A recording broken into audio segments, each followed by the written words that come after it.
गर्मियों की छुट्टियों में मेरी पत्नी शानवान और मैंने 2 महीने पूरी तरह से आराम और मौज मस्ती में बिताए, लेकिन मैंने अपने कमरे में अपना होमवर्क का एक भी काम हाथ नहीं लगाया था। अभी अभी मेरी पत्नी और मैंने प्यार किया ही था कि मुझे एक चौंकाने वाली खबर सुनने को मिली। मेरे फिजिक्स टीचर ने असल में इस्तीफा दे दिया था। अब मुझे आखिरकार अपना सारा बचा हुआ होमवर्क पूरा नहीं करना पड़ेगा। मैं तुम्हें बताता हूँ, मैं तुम्हें अभी बता रहा हूँ। हे। मेरी प्यारी पत्नी शानवान मेरे पीछे चुपके से हंस रही थी। वह धीरे से बोली, क्या तुम्हें सच में अपने फिजिक्स टीचर इतने नापसंद हैं? ऐसा नहीं है, मिस्टर शिया असल में एक अच्छे इंसान हैं। बस बात यह है कि मुझे फिजिक्स बिल्कुल समझ नहीं आती। वैसे क्या तुम्हें पता है कि मिस्टर शिया ने अचानक नौकरी क्यों छोड़ दी? फू वानवान ने पूरी तरह से मासूम होने का नाटक किया, जैसे उसे गॉसिप में जरा भी दिलचस्पी न हो। क्यों? बूढ़े शिया ने आज क्लास में ही यह बात बताई। उनकी बेटी को आदमियों का बहुत ज्यादा शौक है और वह अपने जरूरी कामों पर बिल्कुल ध्यान नहीं देती। चूंकि कंपनी संभालने के लिए अब कोई बचा नहीं है, इसलिए उन्हें खुद ही वापस जाकर काम संभालना पड़ेगा। मुझे हैरानी हुई कि यह सुनकर फू वानवान के चेहरे पर जलन साफ दिखाई देने लगी। क्या डैड सच में सबके सामने मेरे बारे में ऐसी बातें करते हैं? हाँ। इससे पहले कि मैं कोई प्रतिक्रिया दे पाता, उसने आगे कहा, तुम्हें सच में उनकी उस बेटी का शुक्रिया अदा करना चाहिए, वही जिसे आदमियों का बहुत शौक है और जो अपनी जिम्मेदारियों से जी चुराती है। तो फिर बहुत बढ़िया। मेरे चेहरे पर गहरी राहत के भाव थे, जैसे मेरे कंधों से कोई बहुत बड़ा बोझ उतर गया हो। उनकी उस निकम्मी बेटी की वजह से मैं आखिरकार फिजिक्स के इस जंजाल से हमेशा के लिए आजाद हो गया। फू वानवान ने मुझे याद दिलाते हुए कहा, मिस्टर शिया ने बस तुम्हारी क्लास पढ़ाना छोड़ा है, इसका मतलब ये नहीं है कि तुम्हें अब ये विषय पढ़ना ही नहीं पड़ेगा। मुझे यकीन ही नहीं होता कि मैं इतना बदनसीब हूँ, इतना बदनसीब कि मुझे फिर से उसके जैसा कोई सख्त टीचर मिल जाए। मुझे बताओ, तुम्हें क्या लगता है इस बार हमें कोई खूबसूरत महिला टीचर मिलेगी? फू वानवान, जिसे शायद इस समय खूबसूरती शब्द का जिक्र भी बर्दाश्त नहीं हो रहा था, उसने तुरंत मुझे एक चेतावनी भरी नजर से देखा। अब तुम क्या साजिश रच रहे हो? अपनी हद में रहो और याद रखना कि तुम मेरे हो। मैंने तुरंत हार मान ली। मैं अपनी पत्नी की बाहों की पनाह छोड़ना बिल्कुल नहीं चाहता था। आखिरकार उस रात बाद में मैं उसके कमर पर हाथ फेरना चाहता था। अगली सुबह जब मैं जागा तो घर में सिर्फ मैं ही बचा था। डाइनिंग टेबल पर एक नोट पड़ा था जो फू वानवान ने मेरे लिए छोड़ा था। मैं काम पर चली गई हूँ, एक अच्छे बच्चे की तरह अपना नाश्ता खत्म कर लेना। मेरे सीनियर ईयर की सबसे पहली क्लास फिजिक्स की थी। घंटी बजी। क्लासरूम 3 सेकंड के लिए बिल्कुल शांत हो गया। फिर अचानक वहां अफरा तफरी मच गई। ये मुझे 3 मिनट दो, मुझे उस औरत के बारे में हर एक जानकारी चाहिए। सहज ही मैंने पोडियम पर खड़ी उस औरत की तरफ देखा। मेरे दिल को अचानक एक जोरदार झटका लगा। तो पिताजी। फिर जैसे किसी अजीब सी धुन में आकर मैं अचानक बोल पड़ा, पत्नी। अगले ही पल क्लास के हर स्टूडेंट की नजर मुझ पर टिक गई। यह एहसास होते ही कि मैंने गड़बड़ कर दी है, मैं जल्दी से खड़ा हुआ और सफाई देने लगा। मुझे माफ करना टीचर, मैं असल में थोड़ा मंदबुद्धि हूँ। जब भी मैं किसी खूबसूरत औरत को देखता हूँ तो मैं खुद को रोक नहीं पाता और पत्नी चिल्ला उठता हूँ। फू वानवान एक पल के लिए रुकी। युवा पुरुषों को सच में थोड़ा और संयम बरतना चाहिए। मुझे अपना परिचय देने की अनुमति दें। मेरा नाम फू वानवान है। काम में बदलाव के कारण टीचर शिया ने कुछ समय के लिए नान यूनिवर्सिटी छोड़ दी है। आपके सीनियर ईयर के बाकी समय के लिए मैं ही आपको फिजिक्स पढ़ाऊंगी। क्लास के तरीके और मूल्यांकन के तरीकों के बारे में मैंने टीचर शिया के साथ पहले ही सब कुछ तय कर लिया है। हम ठीक उसी सिस्टम का पालन करेंगे जो उन्होंने बनाया था। आपके फाइनल परीक्षा के ग्रेड तय करने के लिए। ये शब्द सुनकर मुझे ऐसा लगा जैसे किसी ने मेरे पेट में जोरदार मुक्का मारा हो। मेरी पत्नी मेरी टीचर है। रुको, क्या वह जिंग यूनिवर्सिटी में काम नहीं कर रही थी? वह अचानक नान यूनिवर्सिटी में कैसे आ गई? ये सच में कॉलेज का आखिरी साल है और मैं किसी तरह टीचर स्टूडेंट वाले रोमांस में फंस गया हूँ। यह बिल्कुल और पूरी तरह से बेतुका है। टीचर शिया ने पहले ही असाइनमेंट वाला होमवर्क मेरे ईमेल पर भेज दिया है। क्लास रिप्रेजेंटेटिव को जल्द ही असाइनमेंट मेरे ऑफिस कमरा 803 में ले आना चाहिए। जिन छात्रों ने आज अपना होमवर्क नहीं लाया है, आपको इसे कल सुबह तक मेरे ऑफिस में जमा करना होगा। 3 दिन कैसे रहेंगे? हमें काम पूरा करने के लिए थोड़ा समय दीजिए। होमवर्क सिद्धांत की बात है, खामोशी। मैं सबके साथ एक जैसा व्यवहार करती हूँ। मुझे अच्छी तरह पता है कि आप में से कुछ लोग टीचर शिया के जाने की खबर सुनकर यह गलतफहमी पाल बैठे थे कि आप अब काम में ढिलाई बरत सकते हैं। कल सुबह 10 बजे आप में से जिन्होंने पहले मेरे ऑफिस में अपने असाइनमेंट जमा नहीं किए हैं, आपके भागीदारी ग्रेड में से 50% काट लिए जाएंगे। यह वह बात है जो आपके मिस्टर शिया ने गर्मियों की छुट्टियों से पहले आप सभी को साफ साफ बताई थी। अभी मैं सच में पोडियम तक जाकर उसे खरी खोटी सुनाना चाहता हूँ। क्या वह छात्र, वह भाई असल में मेरे बारे में ही बात नहीं कर रहा है? कल ही तो वह किनारे से मुझे देख रहा था और मन ही मन खुश हो रहा था। ठीक उसी पल लड़कों में से एक छात्र, जिससे अब और इंतजार नहीं हो रहा था, पूरी तरह से सोशल मोड में आ गया। मिस फू, क्या हम आपको वीचैट पर जोड़ सकते हैं? वीचैट को रहने ही दो। मेरे ईमेल पर काम के घंटों के दौरान पूरी नजर रखी जाती है। आज हमारी पहली औपचारिक मुलाकात है। आप मुझसे कुछ भी पूछ सकते हैं जो आपका मन करे। मिस फू, क्या आप सिंगल हैं? फू अनवान की नजर मेरी तरफ घूमी, बहुत ही हल्के से, लगभग बिना किसी को पता चले। उसने सीधे मेरी तरफ देखा। मैं सिंगल नहीं हूँ, मेरी शादी हो चुकी है। हमें शादी का लाइसेंस मिले अभी कुछ ही देर हुई है। जब आप सब ग्रेजुएट हो जाएंगे तो मैं पूरी क्लास को शादी की मिठाइयां खिलाऊंगी। मुझे उम्मीद है कि साथ मिलकर काम करते हुए हमारा यह साल बहुत अच्छा बीतेगा। जैसे ही उसके होठों से ये शब्द निकले, पूरी क्लास में एक बार फिर जोरदार हंगामा मच गया। हालांकि बाहर से मैं एक चट्टान की तरह अडिग बना रहा, लेकिन अंदर ही अंदर मेरी भावनाएं तूफान की तरह उमड़ रही थीं। मैंने अपने हाथ में पकड़े पेन को इतनी जोर से भींच रखा था कि मुझे लगा जैसे मैं उसे तोड़ ही दूंगा। दुझूठी। बाद में जब मैंने हमारी क्लास का ग्रुप चैट खोला तो ग्रुप का नाम पहले ही बदलकर यह हो चुका था, हम फू वानवान से शादी करना चाहते हैं। हो सकता है वह थोड़ी सख्त हो, लेकिन कसम से वह बहुत ही खूबसूरत है। ऐसी हाई क्वालिटी पत्नी ये मेरी झोली में कभी क्यों नहीं आती? बस तुम घर पहुंचने का इंतजार करो, मैं तुमसे ठीक से निपटूंगा। जब उस शाम फू वानवान घर पहुंची तो उसे पहली मंजिल पर मैं कहीं भी नहीं मिला। वह सीढ़ियां चढ़कर ऊपर गई, लेकिन वहां जाकर उसे पता चला कि मुख्य बेडरूम का दरवाजा अंदर से बंद था। छोटे वाले गेस्ट रूम के बिस्तर पर एक छोटा सा कंबल और एक तकिया रखा था।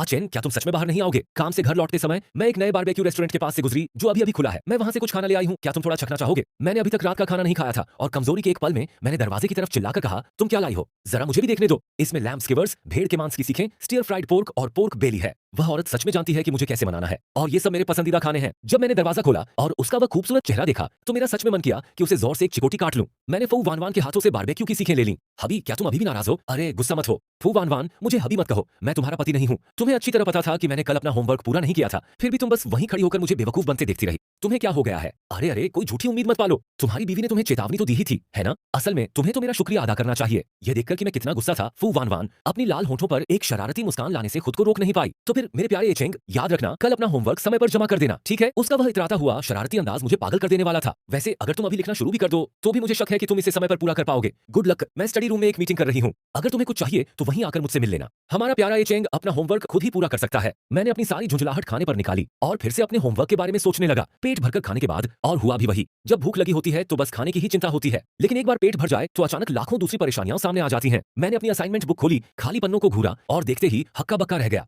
होमवर्क की इतनी ज्यादा मात्रा ही अकेली समस्या नहीं थी, असली दिक्कत ये थी कि मुझे उनमें से एक भी सवाल हल करना नहीं आता था। मुझे पता था कि फू वान वान बहुत ही पक्के उसूलों वाली औरत है। अगर मैं कल सच में अपना होमवर्क जमा नहीं कर पाया तो वह पक्का मेरे पार्टिसिपेशन पॉइंट्स काट लेगी। अरे भाड़ में जाए सब, किसी से मदद मांगना कोई शर्म की बात तो नहीं है, खासकर तब जब वह इंसान तुम्हारी अपनी पत्नी हो। मैंने स्टडी रूम के दरवाजे पर दस्तक दी। अरे पत्नी जी, जरा मेरी मदद करना। मैं सीधे अंदर घुस गया। फू वान वान उस समय एक मीटिंग कर रही थी। कमरे के दूसरी तरफ रखी कंप्यूटर स्क्रीन से लोगों के हूंट करने की आवाजें आने लगीं। तभी काफी देर बाद मुझे एहसास हुआ कि मैंने अभी क्या कर दिया है। घबराकर मैं जल्दी से स्टडी रूम से बाहर भागा। 1 मिनट बाद फू वान वान ने मुझे बिस्तर की चादर के नीचे सिर छिपाए हुए पाया। तुम्हें क्या चाहिए था? अभी बाहर निकलो। उन्होंने असल में किसी औरत को देखा तो नहीं है, तुम्हें पता है ना, शर्माने की कोई जरूरत नहीं है, लेकिन उन्होंने मेरी आवाज तो सुनी। कोई फर्क नहीं पड़ता तो सुन ली, कौन सी बड़ी बात हो गई? किसी को पत्नी कहने में क्या बुराई है? आखिरकार मैं तुम्हारी पत्नी ही तो हूँ। तभी मैं चादर से बाहर निकला। मैंने उसे अपनी बाहों में भर लिया। पत्नी जी, हमारी शादी की खातिर भले ही वह कितनी भी छोटी क्यों न रही हो, क्या मुझे अपने होमवर्क के लिए थोड़ा और समय मिल सकता है? फू वान वान को मानना पड़ा कि उन 2 शब्दों को सुनकर उसे सच में एक अजीब सा रोमांच महसूस हुआ। उसने अपने होठों पर आती हुई मुस्कान को दबा लिया। नहीं, क्या तुम अभी मेरी पत्नी हो? मैं क्या तुम्हारी पत्नी हूँ? लेकिन मैंने आज क्लास में साफ साफ कहा था, होमवर्क उसूलों की बात है और तुम्हारे जैसे इंसान के लिए जिसने अभी तक एक भी शब्द नहीं लिखा है, मुझे तुम्हारे ग्रेड में से 80% नंबर काटने पड़ेंगे। फू वान वान, ये तो हद हो गई। क्या 50% की कटौती काफी नहीं है? अभी भी मेरे 3 क्रेडिट कम हैं। मैंने अभी तक अपनी पढ़ाई की जरूरतें पूरी नहीं की हैं। अगर तुमने 80% काट ली तो मैं सच में ग्रेजुएट नहीं हो पाऊंगा। ओह पतिदेव, जब तुम चाहो तो तुम्हारी जबान सच में बहुत तेज चलती है। अगर तुम मुझे वापस पाना चाहते हो तो यह सब इस बात पर निर्भर करता है कि हमारा आचेन कैसा प्रदर्शन करता है। मैं उसके करीब झुका। मेरी सांसें उसके होठों के कोने को हल्के से छू रही थीं।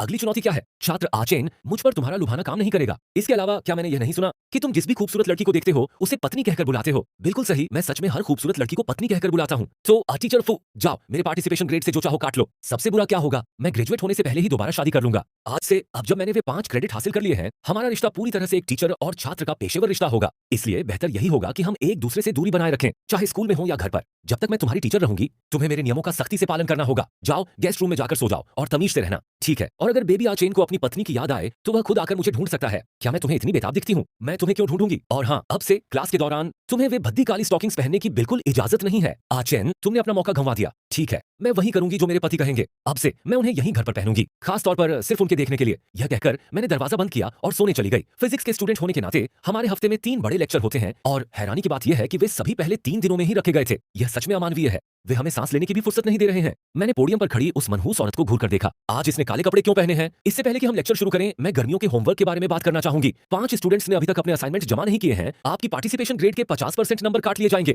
जहां तक सुचेन की बात है, तुमने अपने गर्मियों के होमवर्क में एक भी शब्द नहीं लिखा। तुम्हारी पार्टिसिपेशन ग्रेड के 80% नंबर काट लिए जाएंगे। मुझे उम्मीद है कि आप सभी इसे एक चेतावनी के तौर पर लेंगे। अब से अपने असाइनमेंट समय पर पूरे करें। यह तो बहुत ज्यादा सख्त है। भले ही तुम फाइनल एग्जाम में पूरे 100 नंबर ले आओ, क्या उसे आचेंग से कोई पुरानी दुश्मनी है? फिर भी तुम इस कोर्स में फेल हो जाओगे। हालांकि जिन लोगों के नंबर काटे गए हैं, वे उनमें से कुछ नंबर वापस पा सकते हैं, क्लास डिस्कशन में बढ़ चढ़कर हिस्सा लेकर और भविष्य के सभी असाइनमेंट समय पर पूरे करके। फू अनवान को मेरे लिए इतनी मुश्किलें खड़ी करते देखकर कमरा नंबर 506 के लड़कों ने मन ही मन उसे ड्रामा क्वीन का लेबल दे दिया, यानी उसे पूरी तरह से नौटंकीबाज मान लिया। लेक्चर के दौरान भले ही मेरा सुनने का कितना भी कम मन क्यों न हो, मैंने दांत भींचे और खुद को ध्यान देने के लिए मजबूर किया। मुझे इस बात का बहुत डर था कि कहीं मेरे 10 नंबर और न कट जाए। उसी दोपहर बाद जब सभी लोग हॉस्टल में आराम कर रहे थे तो लड़के मेरे एकेडमिक क्रेडिट्स को लेकर परेशान थे। मैंने सुना है कि अगले शनिवार को नए स्टूडेंट्स के स्वागत में एक पार्टी है। जो कोई भी उस पार्टी में जाएगा उसे 2 सोशल एक्टिविटी क्रेडिट्स मिलेंगे। जैसे ही क्लासें खत्म हुई, मैंने अपनी मां को फोन किया। मैं तुरंत ही जोश से भर गया और उनसे अपना गिटार मुझे वापस भेजने के लिए कहा। जब मैं हॉस्टल वापस आया और मां का का भेजा हुआ पार्सल खोला तो मैंने देखा कि गिटार रास्ते में ही टूट फूट गया था। जब फा अनवान हॉस्टल वापस आई तो मैं उस समय गिटार ठीक करने की कोशिश कर रहा था। क्या हुआ, मैं अगले हफ्ते फ्रेशमैन वेलकम गाला में परफॉर्म कर रहा हूँ।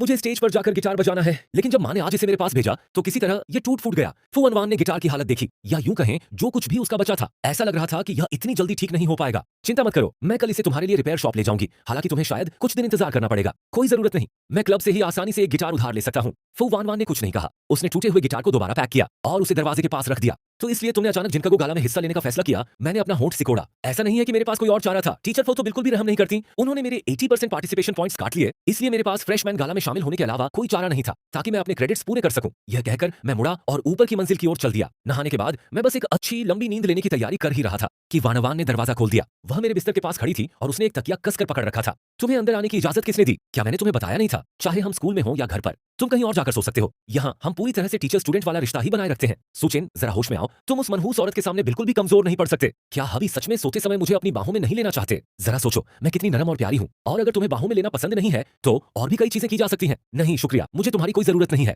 फऊ वानवान जानती थी कि मैं बस नखरे कर रहा हूँ। वह चलकर मेरे पास आई और धीरे से नीचे झुकी। उसकी पतली उंगलियों ने मेरी बाह पकड़ ली और वह मेरे गले लग गई। क्या तुम्हें इन पिछले 3 दिनों में मेरी बिल्कुल भी याद नहीं आई? मैं उस मनहूस औरत के जादू में पूरी तरह खो गया था। उस पर जान छिड़कता था। मेरे प्यारे आचेंग, तुम कितने अच्छे लड़के हो। अगले दिन जब मैं स्कूल से घर लौटा तो मुझे लिविंग रूम में एक बिल्कुल नया गिटार रखा मिला। फू वानवान किचन में रात का खाना बना रही थी। तुमने इतना महंगा गिटार क्यों खरीदा? क्या मैंने तुम्हें पहले ही नहीं बताया था? मुझे इसकी जरूरत सिर्फ फ्रेशमैन गाला में बजाने के लिए है। कोई बात नहीं, आखिरकार तुम कभी कभार ही तो परफॉर्म करते हो। इवेंट खत्म होने के बाद भी तुम इसे घर पर बजाते रह सकते हो। इसे मेरे लिए बस एक बार बजा दो। बाद में जब भी तुम्हारा मन करे तुम इसे घर पर बजा सकती हो। अगले कुछ दिन पूरी लगन से रियाज करने में बिताओ। फ्रेशमैन वेलकम गाला की रात मैं वहां तुम्हारी परफॉर्मेंस देखने आऊंगा। मैं बस यही सोच रहा था कि पिछले कुछ दिनों में नंदा यूनिवर्सिटी में तुम्हें कितनी ज्यादा शोहरत मिली है। अगर तुम वेलकम गाला में आती हो तो यकीनन तुम्हारे चाहने वालों की एक नई फौज खड़ी हो जाएगी। प्रोफेसर फू, तुम अपने दफ्तर में ही क्यों नहीं रहती और अपने लेक्चर की तैयारी पर ध्यान क्यों नहीं देती? तुम्हें सच में वेलकम गाला में नहीं जाना चाहिए क्या?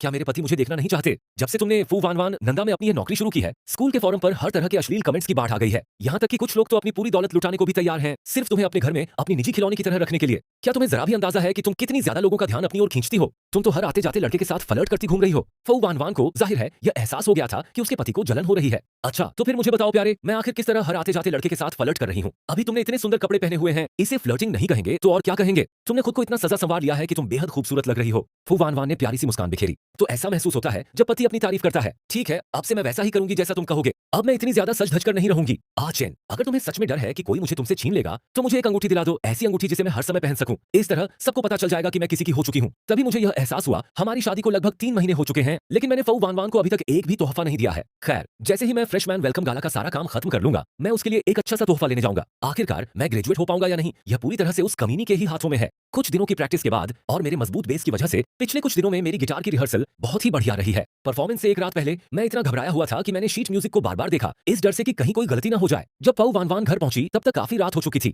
तुम्हें इतनी देर क्यों लग गई? फऊ वानवान, मैं बाहर गया था अपने बेबी चेंग के लिए एक तोहफा लेने। मैं तुम्हारे लिए भी कुछ लाई हूँ। वानवान ने अपने पीछे हाथ किया और एक बहुत ही सुंदर ढंग से पैक किया हुआ डिब्बा निकाला। मैंने हैरानी से अपनी आंखें मली। यह एक टॉप क्लास कॉस्ट्यूम डिजाइनर का बनाया हुआ पीस था, कोई ऐसा जो आमतौर पर सिर्फ बड़े टीवी स्टेशनों के लिए ही काम करता है, और यह आम लोगों के लिए बिक्री के लिए भी उपलब्ध नहीं था। यह इतना शानदार था कि मैंने इससे पहले ऐसा कुछ सिर्फ एक प्रदर्शनी में देखा था, और तब भी मुझे इसे एक बैरियर के पीछे से दूर से ही देखना पड़ा था। मैं इसे पहनने की हिम्मत नहीं कर सकता। अगर यह गंदा हो गया तो मैं इसे वापस कैसे करूंगा? वानवान ने आगे बढ़कर मेरे चेहरे को अपने हाथों में लिया और प्यार से मुंह फुलाते हुए कहा, पागल, यह तुम्हारे लिए एक तोहफा है, तुम्हें इसे वापस नहीं करना है, यह अब तुम्हारा है। इसे पहनकर देखना चाहोगे पतिदेव? 2 मिनट बाद मैं वॉक इन क्लोसेट से बाहर निकला। फऊ वानवान की आंखें तारीफ से चौड़ी हो गईं। यह कैसा लग रहा है? एकदम शानदार, तुम बहुत ही हैंडसम लग रहे हो। शुक्रिया जान। यह देखकर कि शर्म से मेरे कानों के सिरे लाल हो रहे थे, फऊ वानवान अपने पंजों पर खड़ी हुई और मेरे गाल पर प्यार से एक हल्की सी किस की। उस शाम फ्रेशमैन वेलकम गाला में मेरे पहले से ही मजबूत बेस की वजह से और उन कुछ दिनों की कड़ी प्रैक्टिस की वजह से मैंने अपने पीस की एक एकदम बेदाग परफॉर्मेंस दी। लेकिन जब गाला खत्म हो गया, जब सारे परफॉर्मेंस हो चुके थे, तब भी मुझे फू वानवान की एक झलक भी नहीं दिखी थी। वो कमबख्त औरत, क्या तुमने सच में मेरी बात मान ली जब मैंने तुमसे कहा था कि मत आना? तुम तो मेरा परफॉर्मेंस देखने के लिए भी नहीं रुकी। मैं स्कूल के पिछले दरवाजे की तरफ गया, कार का दरवाजा खोला और फौरन ही ताजे फूलों का एक बहुत बड़ा गुलदस्ता मेरे सामने आ गया। तुमने बहुत मेहनत की हबी, तुम्हारे सफल परफॉर्मेंस के लिए बधाई। कॉलेज के एंट्रेंस एग्जाम खत्म होने के बाद मुझे जो फूल मिले थे, उन्हें छोड़कर तब से लेकर अब तक यह पहली बार था जब मुझे कोई गुलदस्ता मिला था। फिर भी मेरे मन में एक कसक बाकी थी। आखिरकार फू वानवान असल में वहां मौजूद नहीं थी ताकि वह अपनी आंखों से मेरा परफॉर्मेंस देख पाती। मैंने अपनी नजरें नीचे की और अपना फोन स्क्रॉल किया और अपने वीचैट मोमेंट्स फीड में उस छोटे से लाल नोटिफिकेशन डॉट पर टैप किया। तुम मेरा परफॉर्मेंस देखने आई थी। फू वानवान के वीचैट मोमेंट्स पर मेरा परफॉर्मेंस करते हुए एक फोटो थी जिसके साथ यह कैप्शन लिखा था, तारों भरे आसमान के बीच पूरा चांद चमक रहा है। यह फोटो देखने वालों की सबसे पिछली लाइन से ली गई थी। क्या तुमने स्कूल के टीचरों को ब्लॉक कर दिया था? मैं यह वीचैट अकाउंट सिर्फ अपने परिवार से जुड़े रहने के लिए इस्तेमाल करती हूँ। मैं इसे काम से जुड़ी चीजों के लिए इस्तेमाल नहीं करती। यह औरत सच में बहुत ज्यादा होशियार है। ठीक है फिर अब मेरे मन में कोई भी कसक बाकी नहीं थी। आज का दिन बहुत ही शानदार होने वाला था, लेकिन कोई दिन कितना भी शानदार क्यों न हो, वह किसी को भी अपनी कब्र खुद खोदने से नहीं रोक सकता। शायद मैं कुछ ज्यादा ही उत्साहित महसूस कर रहा था। नहाने के बाद मैं ठीक फू वान वान के पीछे बैठ गया। फू वान वान, मुझे कभी पता ही नहीं चला कि तुम्हारी फोटोग्राफी इतनी अच्छी है। इस फोटो की कलर ग्रेडिंग तो देखो। फोटो की तरफ इशारा करते हुए मैंने फू वान वान से सलाह लेने के लिए उसकी तरफ देखा। तुमने ये सेटिंग्स आखिर कैसे बदली? इससे पहले कि फू वान वान कुछ कह पाती, उसने वह कॉन्टैक्ट लेबल देख लिया जो मैंने उसके लिए रखा था, बांझपन। बहुत बढ़िया। फू वान वान ने कुछ नहीं कहा, वह बस मेरी गोद में चढ़ गई और मुझे चूमने लगी। तुम क्या कर रही हो? फू वान वान चुप रही और बस मुझे लगातार चूमती रही। ओह बेबी चेंग, तुम्हें सच में नहीं पता कि तुमने क्या किया है ना? भगवान गवाह है, मुझे सच में कोई अंदाजा नहीं था कि मैंने क्या किया था। ना मैंने क्या किया, तब तक फू वान वान मेरी शर्ट के बटन खोल चुकी थी। अपनी उस जानी पहचानी पांचवी बहन वाली आवाज में उसने पूछा, वह कॉन्टैक्ट लेबल क्या था जो तुमने मुझे दिया था? हाँ बेबी चेनो, क्या तुम्हें याद आया? मैं 2 सेकंड के लिए जमसा गया, फिर होश में आया। नहीं रुको, वह तो बस उस समय की बात है। यह औरत कभी कोई सफाई नहीं सुनती। कट। फू वान वान पूरी तरह से मुझसे लिपट गई। मुझे पता था कि आज रात उससे बच निकलना नामुमकिन है। शनिवार को मैंने दोपहर तक अपनी आंखें नहीं खोली। मेरे बगल में कोई नहीं था। मैंने अपनी बाहें फैलाई और अपनी पीठ को ताना। जब मैं नीचे गया तो डाइनिंग टेबल पर पहले से ही कई पकवान सजे हुए थे। मैंने जानबूझकर अपनी कुर्सी जोर से खींची, जिससे एक तेज रगड़ने जैसी आवाज हुई। फू वान वान रसोई से आखिरी पकवान लेकर बाहर आई और फिर ठीक मेरे बगल में बैठ गई। क्या बात है बेबी? मैं चुप रहा। मेरा मन पूरी तरह से पिछली रात की घटनाओं में डूबा हुआ था। हनी मुझे माफ कर दो, कल रात मैंने हद पार कर दी थी। कैसा रहेगा अगर मैं तुम्हें बाद में किसी हॉट स्प्रिंग गर्म पानी के झरने पर ले चलूं? मेरा सच में कोई मूड नहीं है, बस अपना खाना खाओ, मैं तुम्हें थोड़ी देर में वहां ले चलूंगी। क्या नानचिंग में कोई हॉट स्प्रिंग है भी? मैंने उस औरत की तरफ देखा लेकिन और कुछ नहीं कहा। मैंने फिर से उस औरत की तरफ देखा और फिर चुप हो गया। जब हम बाहर जाने की तैयारी कर रहे थे तो मैंने देखा कि फू वान वान के हाव भाव कुछ अजीब से लग रहे थे। फू वान वान, क्या तुम्हारी तबीयत ठीक नहीं है?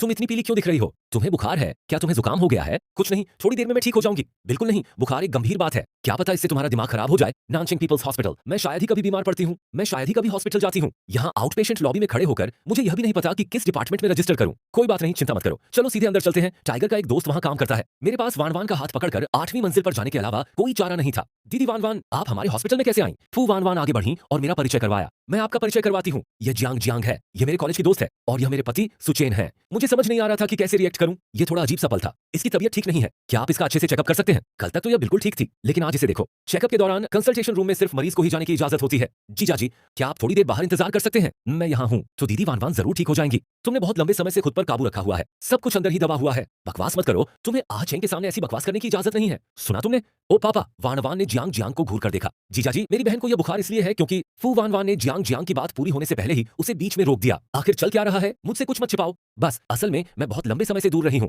यह कोई गंभीर बात नहीं है। घर जाते समय मैं अजीब तरह से कार की खिड़की से बाहर देखती रही। मुझे बेहद शर्मिंदगी महसूस हो रही थी। बहुत लंबे समय से दूर रही हूँ, आखिर इसका क्या मतलब था? अभी कल रात ही तो हम एक दूसरे के इतने करीब थे। पागल कहीं की, वह तो बिल्कुल ही पागल है। उस शाम मैं बिस्तर पर लेटी जिंदगी के बारे में सोच रही थी। मैंने ऑनलाइन खोजकर महिलाओं में लंबे समय तक शारीरिक दूरी बनाए रखने के बुरे असर के बारे में पढ़ा। पता चला कि महिलाओं के लिए शारीरिक दूरी बनाए रखने के बहुत सारे बुरे नतीजे होते हैं। ये तो सच में काफी डरावना है। लेकिन फिर हम तो शादीशुदा जोड़ा है, इसमें शर्मिंदा होने वाली क्या बात है? ऐसा तो नहीं है कि हमने पहले कभी ऐसा नहीं किया है। मैं उसे इस तरह बुखार से परेशान होते हुए नहीं देख सकती। यही सोचते हुए मैं स्टडी रूम के दरवाजे की तरफ बढ़ी। यह पक्का करने के बाद कि फू वान वान किसी मीटिंग में नहीं थी, मैं सीधे अंदर चली गई। मैं धीरे धीरे फू वान वान के पास गई, उसे धीरे से उसकी कुर्सी से उठाया और उसे डेस्क पर बिठा दिया। पत्नी, मेरी बाहें धीरे धीरे फू वान वान की पतली कमर के चारों ओर लिपट गईं। क्या बात है? क्या कल रात मैंने तुम्हें काफी थकाया नहीं था? फू वान वान की स्कर्ट पहले से ही काफी छोटी थी, लेकिन इसके बाद जो हुआ